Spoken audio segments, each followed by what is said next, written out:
అందరికీ నమస్కారాలు. నా పేరు వేదాంశ్. ఇప్పుడు మేము ఆ మహావిష్ణువు అయిన ఆరవతారమైన పరశురాముడి గురించి తెలుసుకుందాం.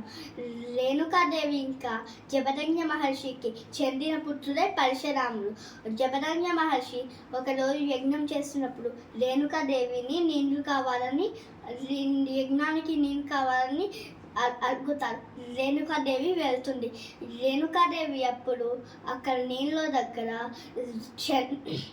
చిత్రాంగదని ఇంకా తన భార్యని చూస్తుంది. రేణుకాదేవి అలానే చూస్తూ ఉన్నప్పుడు జమదగ్ని మహర్షి చెప్పిన పనిని మర్చిపోతుంది. అప్పుడు జమదగ్ని మహర్షి తన తపశ్శక్తితో రేణుకాదేవి ఆలస్యాన్ని తెలుసుకుంటారు. అప్పుడు జమదగ్ని మహర్షి వాళ్ళ నలుగురు కొడుకులను పిలిచి మీ అమ్మ శిరస్సుని ఖండించండి అని చెప్తారు. అప్పుడు దానికి వాళ్ళు ఒప్పుకోరు.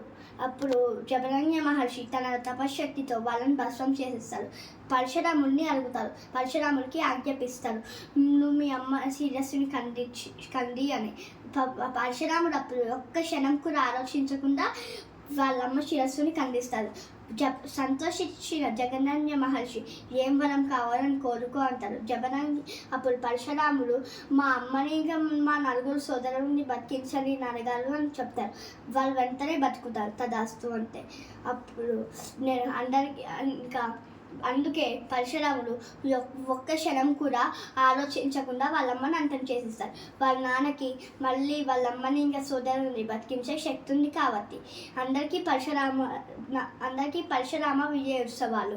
నేను ఇప్పుడు విజయోత్సవం ఎందుకు అంటున్నానంటే చనిపోయిన వాళ్ళని జయంతి అంటారు. పరశురాముడు చిరంజీవి కాబట్టి విజయోత్సవమై అన్నాను. అందరికీ ధన్యవాదాలు.